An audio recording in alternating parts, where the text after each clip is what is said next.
What's happening, people? Today we are reviewing Farenheit on the PlayStation 2, released in 2005. Now I do need to say that this review is based off of around 3 hours of gameplay. Starting with the story, I have to say this game stands out as quite unique for its time. The storyline has a lasting impact, taking you through some very deep avenues around mental health, death and sometimes pretty random pathways.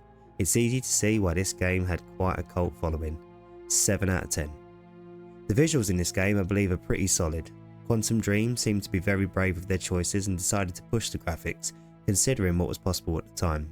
Certain scenes you can see the struggle, but overall pretty impressive. 7 out of 10. Now I have to be honest and say that I'm split when it comes to the music. There are very atmospheric elements to the score, such as the music playing in the background now, but then there are also parts that are completely random choices. For example, every time it seems that the character Tyler's involved, there seems to be this odd Starsky and Hutch vibe going on.